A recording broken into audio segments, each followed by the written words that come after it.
Hello, everyone, and welcome to the Franchise Millionaire Show. I'm your host, Andrea Bailey Brown, and I'm really excited about today's episode. You are in for a treat as we have a very iconic brand that we are interviewing the CEO and also their franchise development and salesperson. So this is really very exciting today. So if you can hear it in my voice, it is because I truly am. Okay, so welcome to the show. We're going to welcome Bobby Lloyd and Jason Matt. So welcome. And so today we have the CEO of Magnolia Bakery, to be very clear. And in the franchising space, we're seeing a lot of there are different types of brands, like cupcake brands. The cookie brands are also emerging right now, and we are just excited to have something fresh, I would say, because we see franchising happening a lot in food. We see franchising happening in home services, but to have a bakery, I think which is what I always say to my audience, that there's more to franchising than just some of the typical fast food that you see. So excited. So welcome Bobby and Jason to the show. Thank you, Andrea. Nice to meet you. Nice to meet you both as well. So I am going to so tell me where you're both tuning in from. Bobby, I'll start with you. Where are you tuning in from? The great metropolis of New York City. That's where we're headquartered. That's where we started Magnolia Bakery. Okay. And Jason, how about you? I'm from the Sunshine State of Florida. Okay, love Florida. And definitely New York as well. So last year, just so that you know, last year I was in New York for the US Tennis Open. And while I was there, we strolled. And of course, I took a photo of Magnolia Bakery. My husband was walking in. I'm like, Magnolia, we should go in. And I took a photo, not knowing that this whole interview was going to happen. So we're based in Canada and love New York. I have family there, but specifically went for, as I said, the US Open and have a photo. I snapped it of Magnolia Bakery. And once Casey reached out and the interview came up, I was like, I do have something. Let me go back. So I went back and yes, I found it. So the bakery is very iconic. So I'm gonna read a little bit here, Bobby, about your background, and just so our audience can get an idea of who you are and how esteemed you are and what you have done. So it says Bobby is a seasoned and recognized industry expert with over 35 years of experience as a chef and owner. She has been the driving force of Magnolia Bakery for over 19 years, playing an integral role in expanding the brand across retail bakeries, nationwide shipping, and CPG. Okay, and for Jason, it says that you have more than 20 years of franchise development experience across a broad spectrum of business lines, including food, retail, fitness, pet supplies, health and wellness, and more.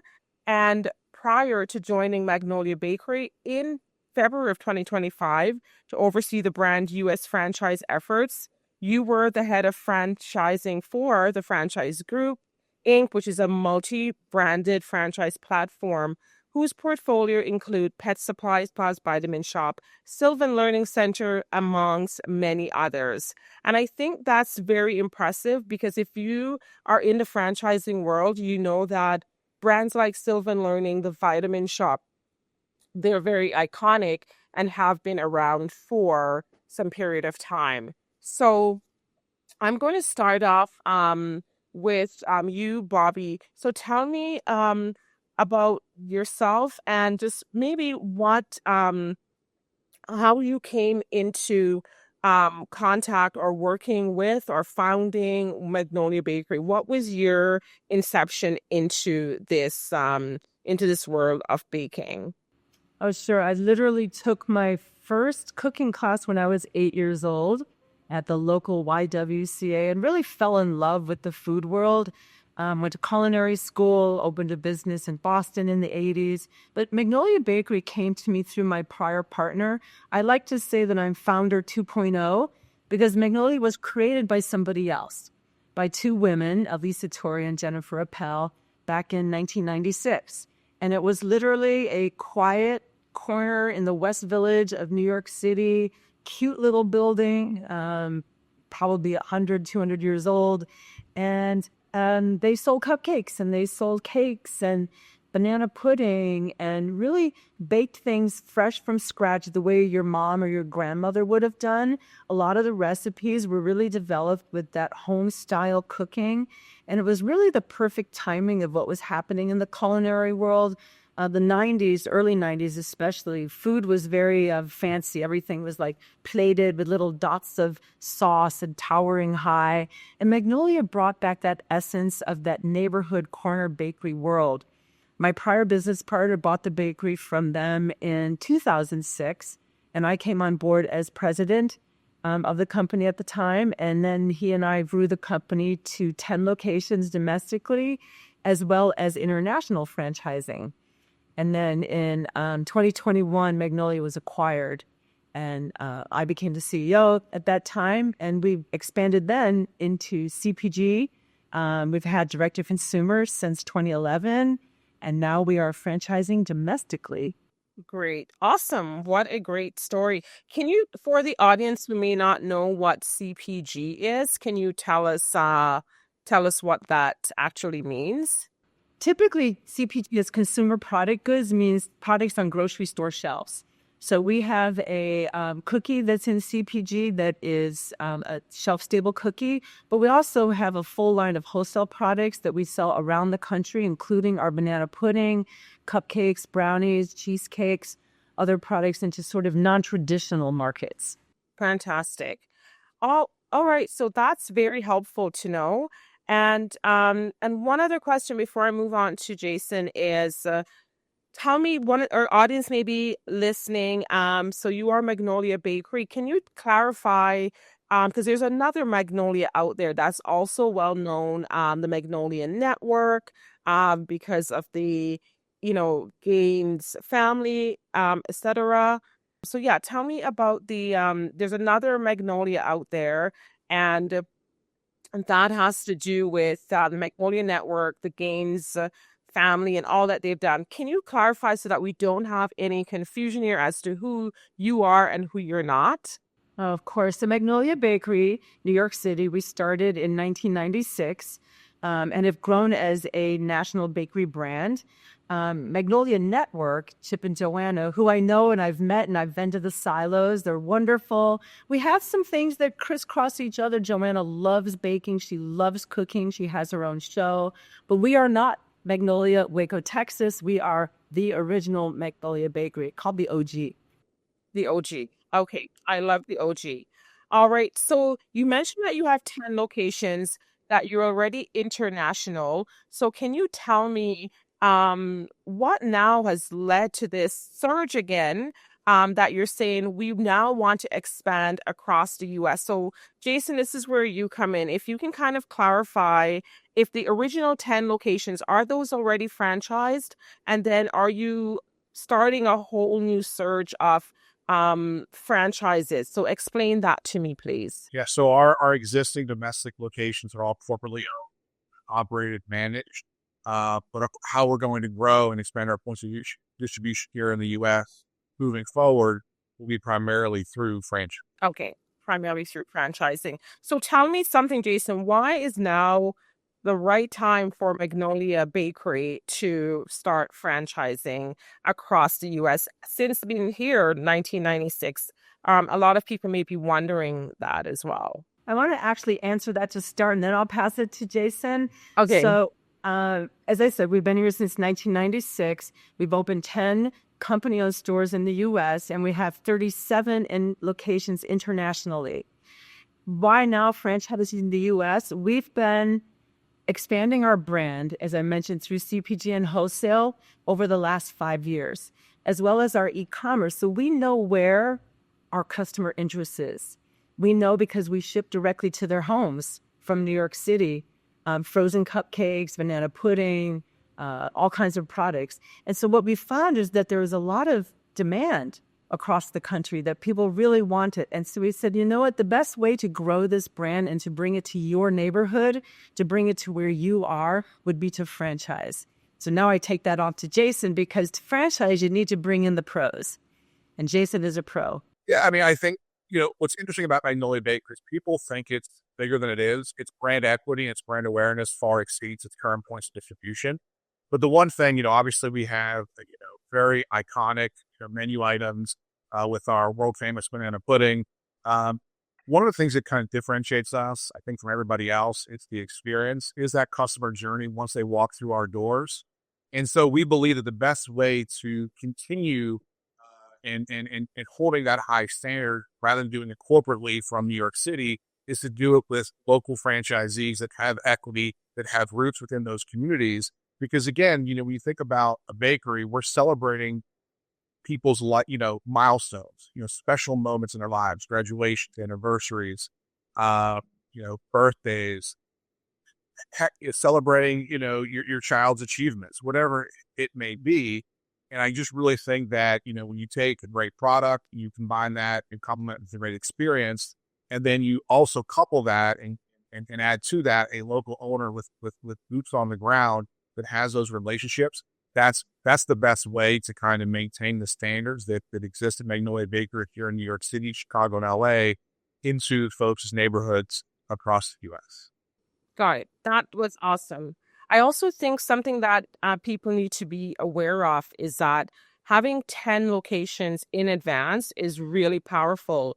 And the reason for that is you have already been doing the testing. You're already figuring out what is needed. You're ready to figuring out what works. So having the corporate locations has a testing ground before you even franchise further is very powerful, because it just makes for a lot of the mistakes. You know what works, you know what the top sellers are, what people are asking for. So when you go into franchising and expanding, you already have a major, I would say, blueprint for what would be successful and what's not.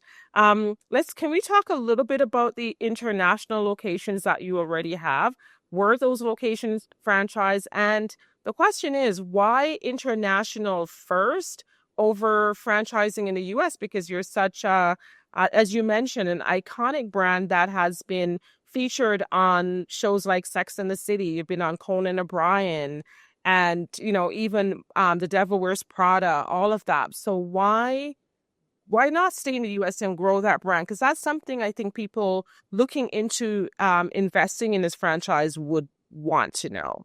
So it's interesting. The international expansion started with kind of by accident. In 2009, Bloomingdale's was opening in Dubai.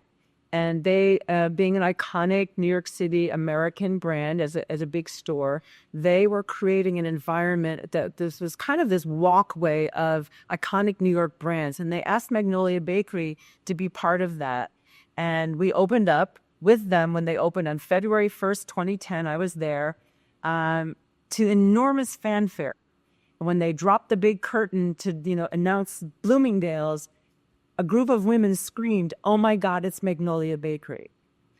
And here we were in Dubai thinking no one's going to know. And if it doesn't work, fine, we'll figure it out. But it was the strength of the brand's name plus Sex and the City, which gave us an enormous global presence. And what we learned was that Sex and the City was about 3 years behind New York City.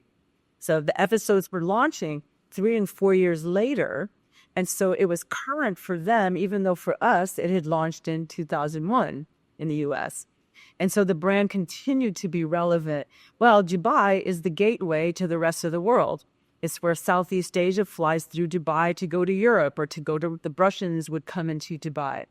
And so all of a sudden, interest peaked like crazy, not something we ever anticipated.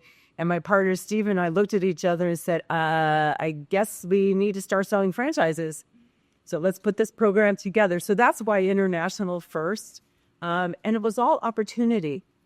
Pretty much every franchise deal that we did was incoming.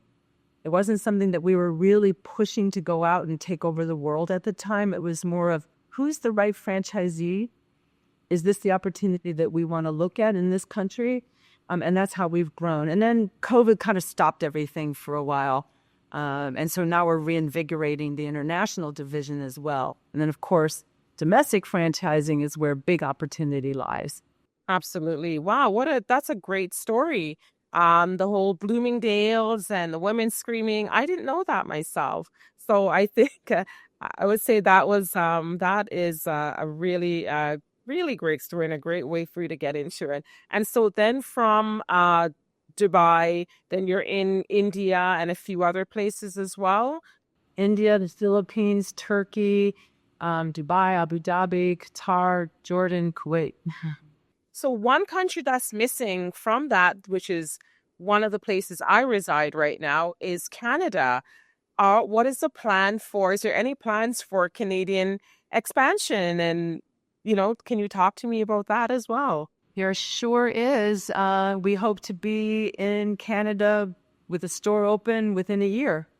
So we're working on some opportunities right now. I can't say, it's still in the development, but Okay. lots and lots of interest from Canada, and we're very excited to enter that market. Okay, wonderful. Well, please, yours truly would love to know more Thank you. about Well, that. Canada, you're our next door neighbor, and I have a house upstate New York, and my kids went to camp upstate New York, and all of our friends are from Montreal and Toronto. So I think there's a Yes. great market for us and great opportunity. Okay, fantastic. Yay, I'm excited about that as well.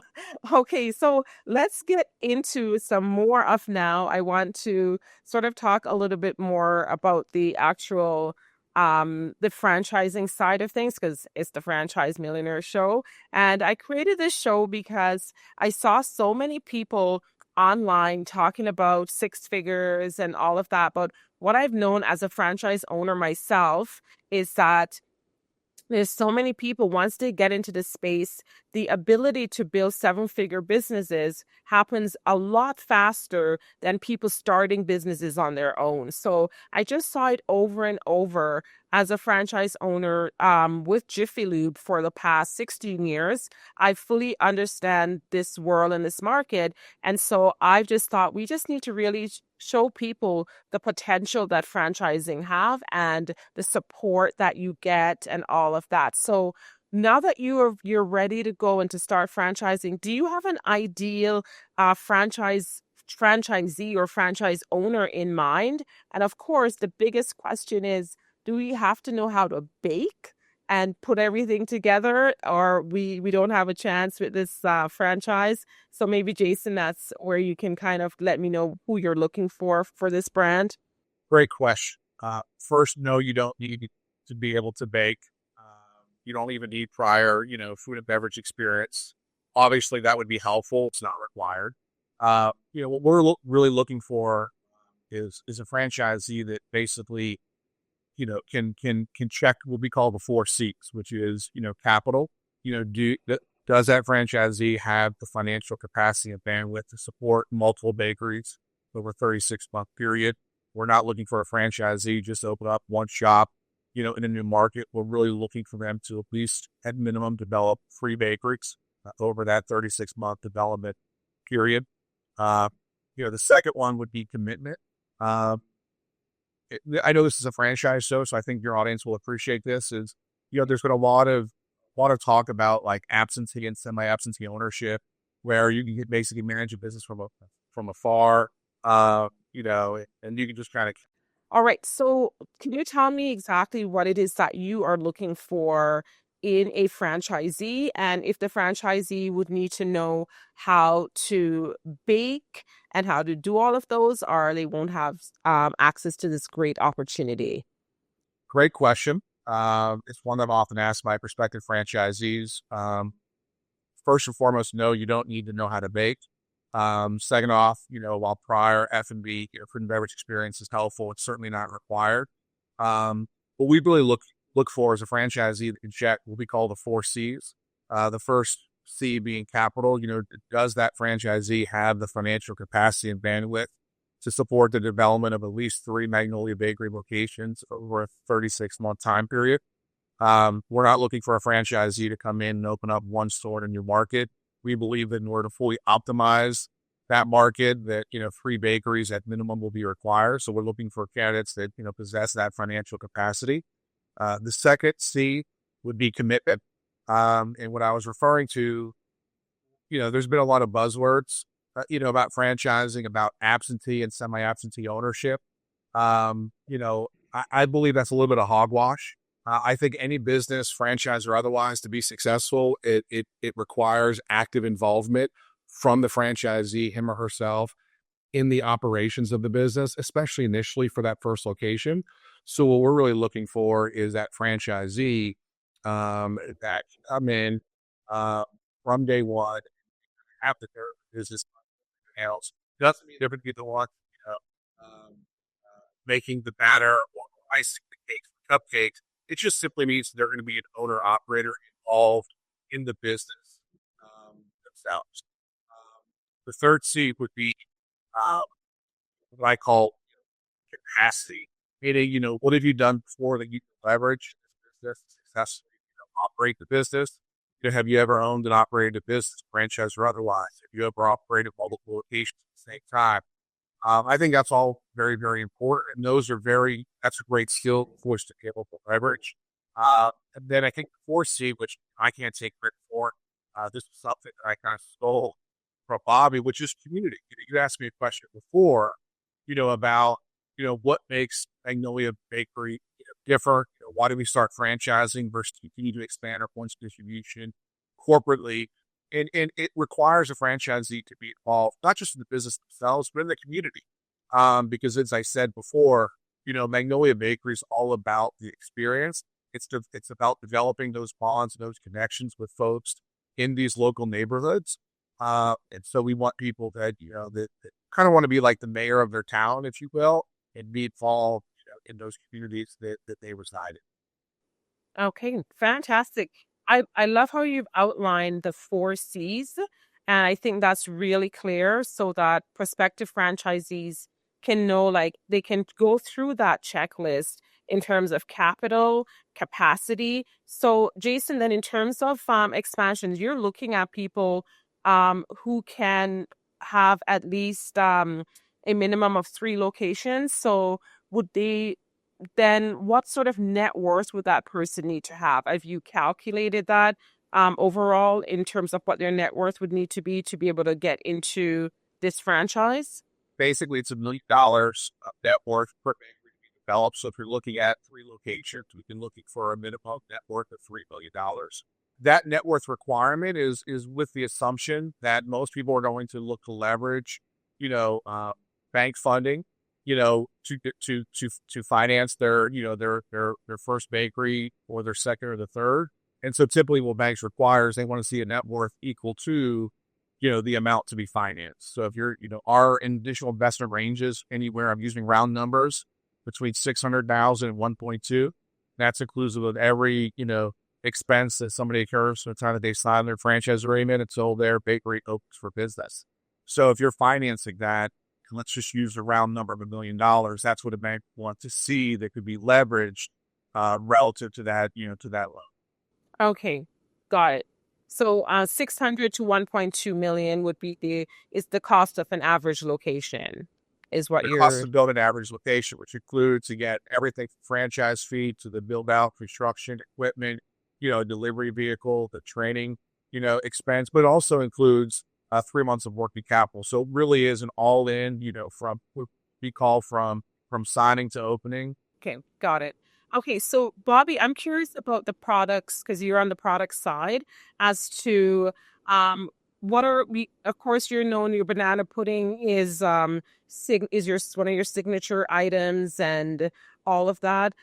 What would in a location would every location have the signature banana pudding and the cupcakes, or how do you plan to, I would say, plan for some locations? Will every location have certain items that are the same, or will they have specialty items depending on where they live? And how do you plan to keep the quality consistent across from New York all the way to say Seattle to Utah, as you grow? Like, what are the plans for consistency? So our hero product is the banana pudding, but also cupcakes. So that's what put us on the world map. People know us for our cupcakes. Now they know us for our banana pudding. But we are what I call the corner bakery. We're the bake from scratch bakery for life celebrations. We do puddings, pies, cupcakes, cakes, cookies, brownies, bars, icebox desserts. There's a lot of different categories, cheesecakes as well. And so we've been doing this for a long time. And it becomes somewhat formulaic in how I create the recipes so that it's easy to follow. One recipe as the base could create 10 to 15 other recipes. So you're just switching out ingredients. So it's very easy. You learn the first one, you learn that technique for the base recipe. Now you can turn it into anything else. We do this around the world. Everybody around the world bakes from scratch. And so we're able to monitor it through travel, and we go and we do audits with people, but we have a really robust training program, as well as I said, this format for the recipes that's simplified. And honestly, a lot of our recipes are based on very traditional American style baking. There's nothing super complex about it. I like to say that it's flour, butter, sugar, eggs, chocolate, and dairy. And you take those ingredients and you do an algorithm, you can create about 1 billion products. Throw some fruit in every now and then. There's 3 kinds of sugar, 2 kinds of flour. And so we can do a lot of things with a very limited ingredient list. I think that's encouraging for people to know. I don't know who will answer this question in terms of what are the different revenue streams within a bakery. Maybe the average person looking on doesn't know that different revenue streams could exist. Are you able to say like what that would look like for a franchisee? Yeah, Jason, you can take that. Yeah, but we have 4 revenue channels. We have on-premise, those transactions that occur within, our 4 walls. That's about 79%, of our sales occur on-premise at the local bakery. There's third-party delivery and pickup through DoorDash, Uber Eats and Grubhub. I believe that represents approximately, I want to say 13% of our sales. We also have advanced order for pickup or delivery. And that combine that with like events and catering is about 8%. So we basically have 4 distinct revenue channels. And through our flagship model, all 4 revenue channels exist. Okay, I think that's also helpful because for our listeners, one of the things when you get into a business, franchise or non-franchise, you want to make sure that there are different revenue streams. And I think that's what COVID taught us, that the businesses that had those different revenue streams, even at the QSR restaurants that had a drive-through, they were more likely to survive than if you had just that single revenue stream. So now operating any business becomes really challenging if you are not looking at some of those different revenue streams or channels. So it's encouraging to see that, that exists. And when you think along the business side, those are the things that you look for versus being a consumer of a product. You just go in and say, "Do you have my cupcake?" That's all I need. But as a business owner, as an entrepreneur, you now have to be looking for different things that will help the business to be sustainable. So I think that is great to hear. Yeah, I just want to kind of double click on that a bit because I think, Bobby did a great job of kind of explaining, how iconic our menu, items are and how simple they are to create. Yes, we're known for our banana pudding or our buttercream. But again, just to double click on that, we also have a very thoughtfully well curated business model that's built for franchise and scale, consistency, and spreading that joy. And so as much time and energy that we put into the product itself, we spent as much time really optimizing the business model for success at the franchise. Wonderful. Thanks for adding that as well. I'm just curious for the US as you plan this major expansion, which again is very exciting. Do you have a goal in mind as to what would success look like for you? Is it to add? And in addition to the 10 locations you already have, is it to have, to get to 20 locations by the end of a certain time? Are you guys bullish on your expansion? Is it to get to perhaps, 100 locations over a set amount a year? We like to know what the goals are and in the growth plan for this company. Yeah, I'm gonna kind of keep those to ourselves. We're not. I will tell you this: we're not pounding our chest. We're not going to just sell a franchise to sell a franchise. Our goal is to be very intentional, strategic, um, in our development. We do have a roadmap in terms of how we want to expand. We want to be responsible in our deployment of that strategy. We want to. We understand that we don't have a second chance to make a first impression as we expand our points of distribution through franchising. So, while I love to say, I mean, we know that the market, based on the competitive set, fully optimized may have somewhere between 500, and 18, what we call tier one, tier two markets. You know, whether we get there, within the next 5 years, 10 years, 15 years, I don't know. We're going to just make sure that we do it the right way. Our philosophy, and I think Bobby, one of the things that attracted me to this opportunity that Bobby presented was, that we're going to kind of go slow to run fast. I've seen too many franchisees, they sell first and then support later. And they build the infrastructure like in arrears and as they go. We're really trying to do things the right way. No pun intended, but like we want things fully baked. And so, if I we caught could, that. I think ideally the most important thing for us is really the brand partners. Our greatest asset as a franchising program, as in any franchise system, is the success of our franchisees. So, if we want to open up, X number of locations, it's really important that we earn and open, with our first, group of franchisees, who, have those that check those 4 C's and have the capital, the commitment, they're involved in their community, they have a capacity by which they can leverage, because that's really going to allow us in a year, 2 or 3 to run significantly faster. But we're going to go slow initially because, again, we don't have a second chance to make a first impression. And so I think ideally, if we could have, you know, 5 or 6 or 7 or 8, 9, 10 bakeries open by, the end of 2026, we have proof of concept from a franchise perspective here domestically. Then I think, from there we'll be kind of off. Got it. And are there any number one, I'll ask you, are there markets as you expand in the US that you are most excited about entering first? Are there areas that you're focusing on to start? And would you be able to share those markets where yeah. Great question. You got a roadmap. I mean, obviously the roadmap, we kind of, we went outside that strat plan with our first location, and I'll explain why in a minute. But our optimal roadmap for expansion initially is going to be east of the Mississippi, from as far north as we'll call it Boston, as far south as Florida, into those areas where our brand equity, exists, where people, probably travel to and from New York City.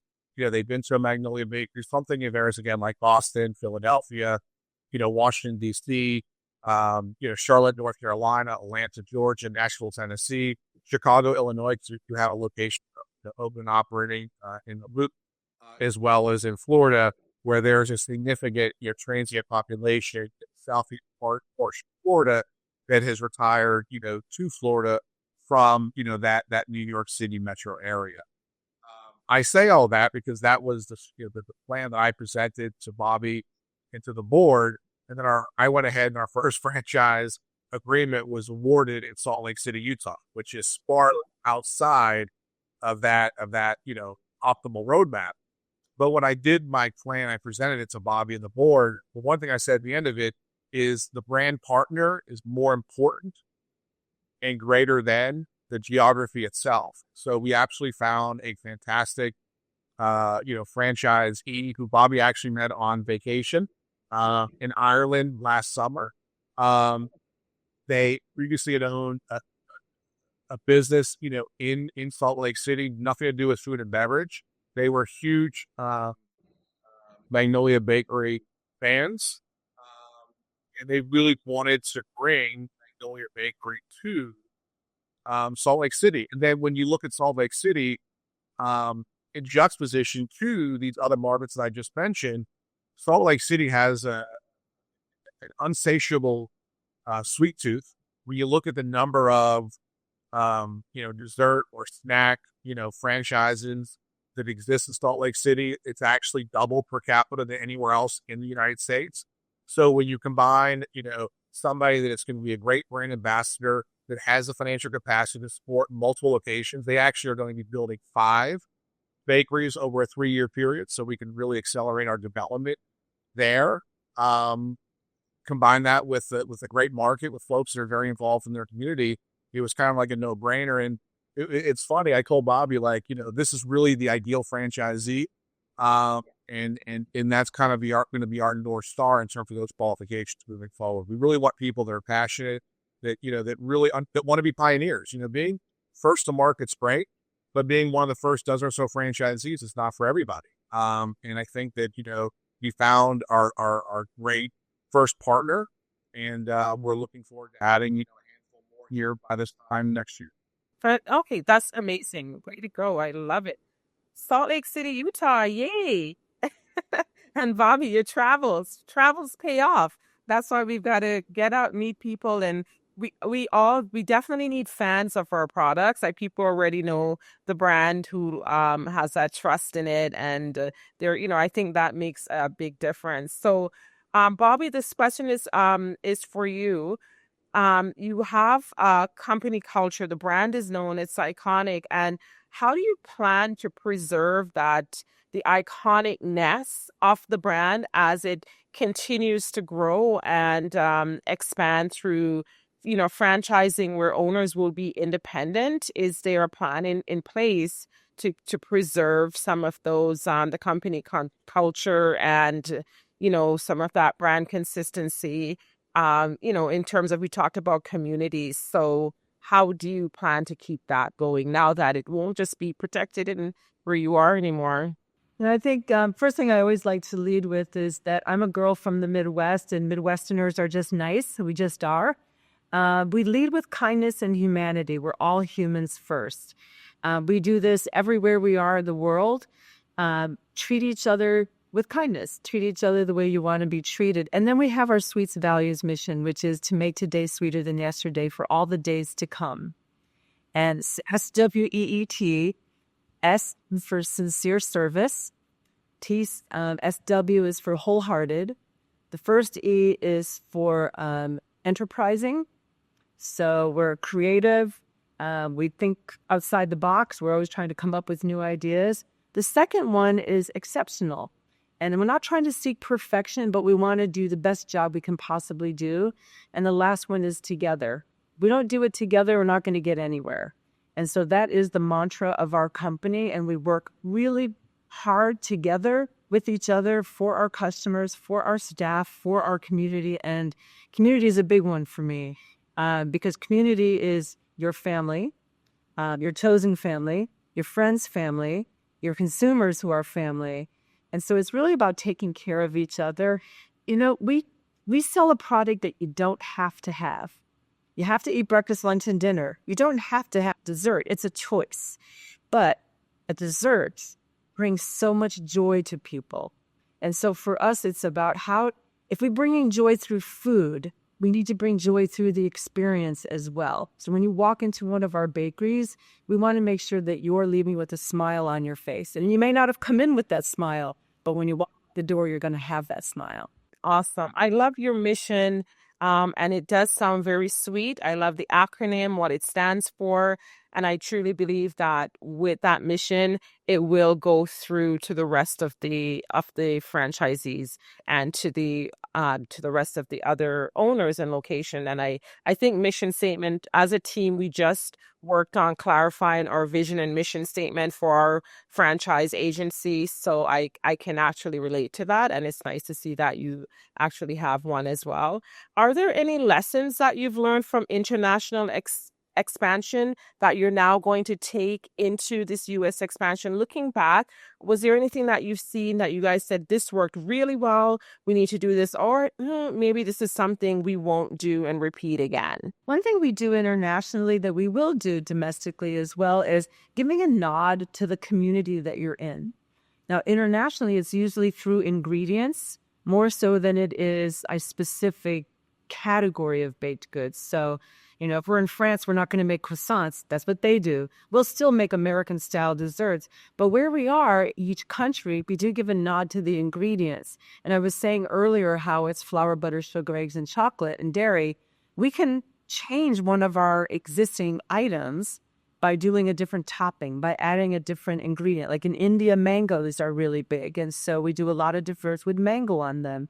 In the Philippines, we do ube, the purple potato, because that's very common to the Filipino community.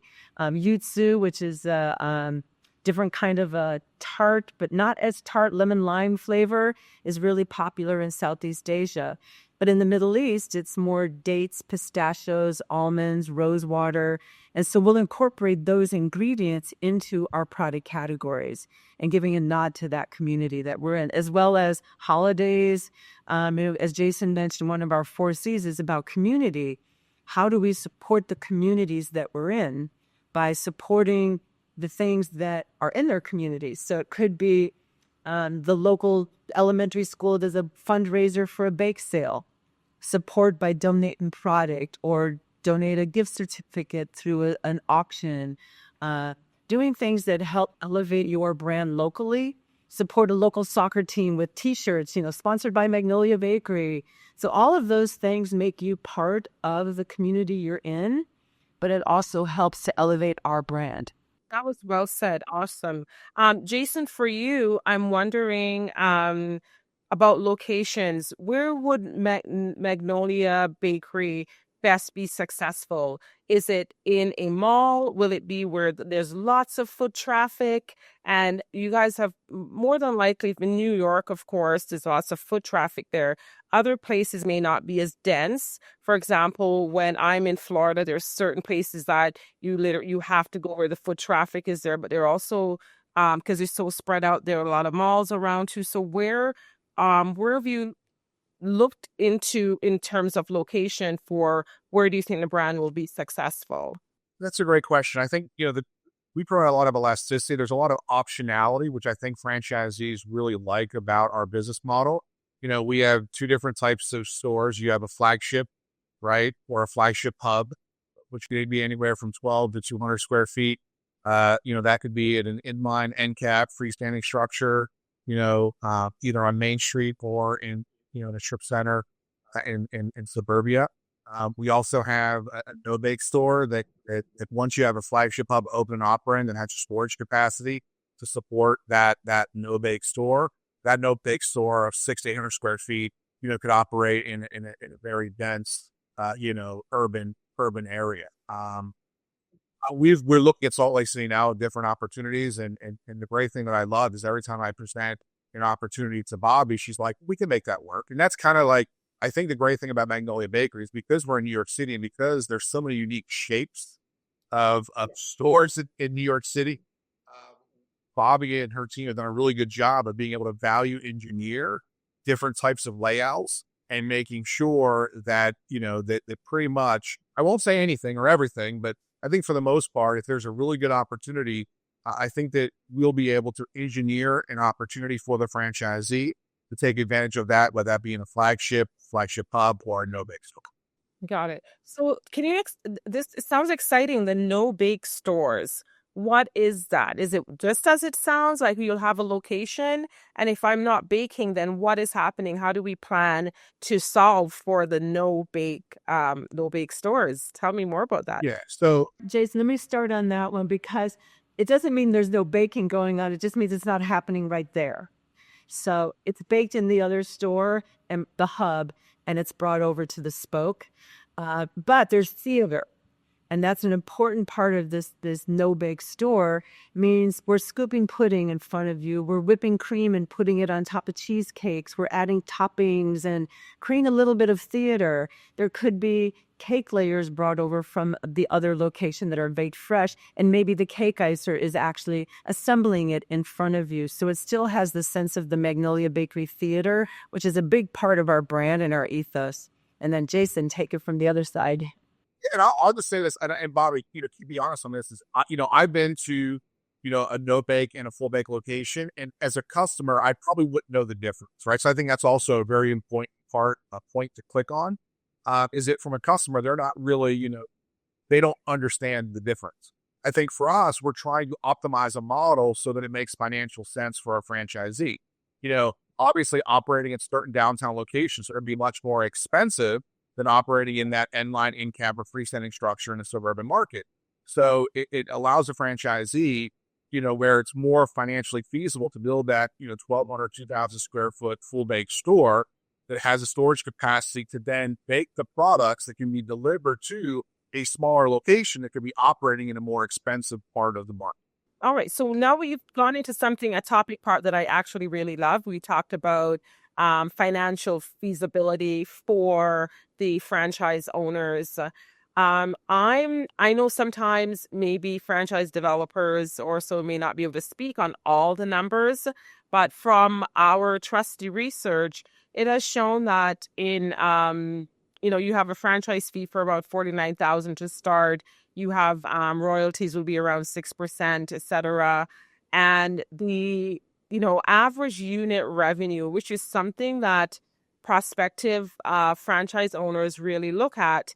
And we're seeing that it is in, around 4.46 million per stores in terms of revenue. Because people, when you're looking to invest in a franchise brand, you absolutely want to know what the potential is. And which is why I think franchising is so unique. We're a business that can actually give you historical data as to how the brand has performed, what you can expect. So for people looking to invest in Magnolia Bakery, they really would want to know, hey, what is the potential here for us? And so what can you say or what can you not say towards our trusty research, Jason, and our numbers for people who want to maybe make a great living? They want to change what they're doing. They want to become entrepreneurs.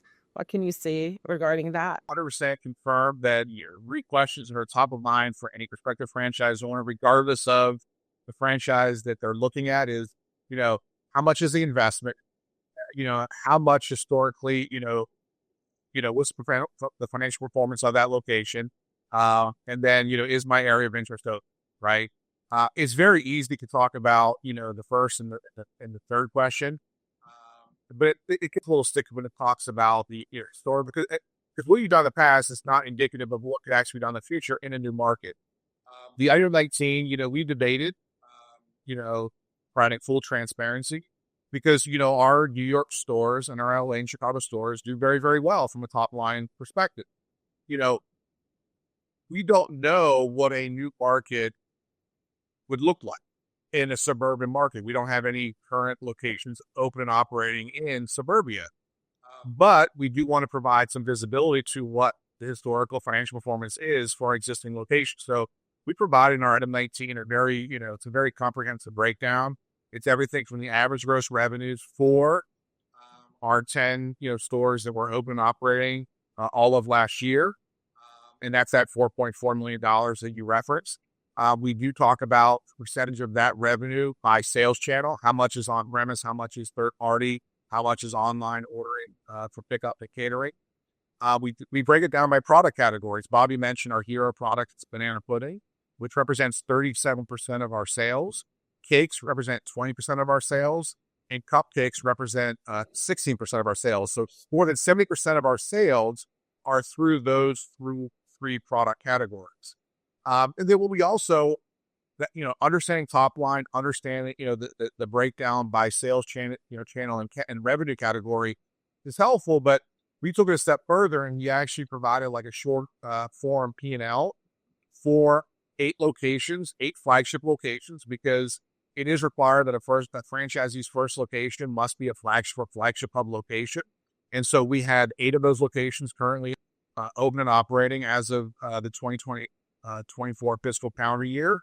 And so we break down the average gross revenue for our 6 flagship New York bakeries, our 1 flagship in Chicago, our 1 flagship in Los Angeles. So you get to see the average gross revenue by different geographical markets. Again, one on the East Coast, one on the West Coast, and one in the Midwest. And then we talk about our food and beverage costs as a percentage of those sales, our labor costs, our occupancy costs, G&A, general administrative expenses. And then we break it down into an EBITDA number, and then not only as a number, but as a percentage. So for an interested franchisee, they are looking to kind of understand what our financial model looks like in the areas where we're currently open and operating. We do provide them a very comprehensive, kind of output to really understand what the potential may be, knowing, however, that we're not yet operating in a market that they would be going into. So they also have to take that into consideration as well. Awesome. Thank you so much, Jason, for that. And for those of you listening, this is why we created the Franchise Millionaire Show, is to educate you in the world of franchising. And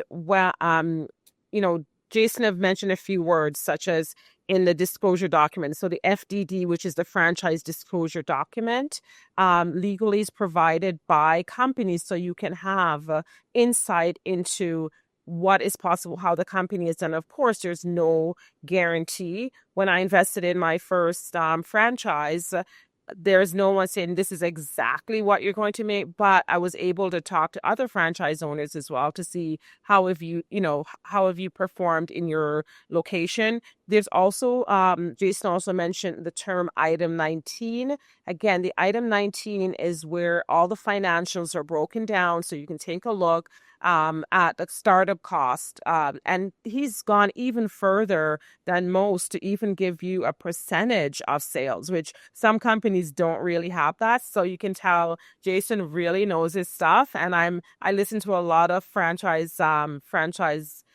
companies all the time. I see different presentations, and I have to say, I'll give it to you, Jason. This is very detailed, that what percentage comes from food and beverage, what percentage come from the cupcakes, what comes from this side. Like, that is amazing. So you're working, if you choose to invest in Magnolia Bakery, that would be great, because you'll be getting all of that information that you need. So as we wrap things up, I'm going to give you guys each an opportunity, maybe to give sort of a closing point or something that we want the listeners today to take away as this expansion is on its way. And I'm getting the feeling you don't want to miss out on this. So, Bobby, anything that you may want to leave the listeners with as they may be saying, hey, this could be something for me, or as they look into this world of, of baking and bakeries and all of that. I think one thing that anyone who doesn't know the brand maybe is living under a rock. I'm kidding. But because of our global, really because of the love globally and that experience that I had in Dubai, where women were screaming about Magnolia Bakery, told me that, wow, this brand is onto something. But it's one thing that we have not changed is our heart and soul, who we are as a company. The fact that we still bake from scratch, we still bake using real ingredients. And as a franchisee, this is the experience that they will have, where they're going to create a sense of community wherever they are, that people are going to have enormous value for what we bring to the table, and understand that we are part of life celebrations. And that, Americans, we celebrate with sweets, right? We celebrate with cake, with pie. We bring things to parties. We bring pudding. It's how we enjoy life's special moments. And Magnolia will be a part of that for many families to come. And we're pushing 30 years to, I think this week or next week is our 29th anniversary. So next year is the big 3-0. So we're ready to take on America and the rest of the world. Wonderful. And you, Jason, any closing words for our audience here? Yeah, I mean, I just want to kind of piggyback on what Bobby said. I've been in franchising 20 plus years. I've, been head of franchising for brands of different makes and models across a lot of different, business verticals. I think Magnolia Bakery offers kind of the best of both worlds. So let me explain.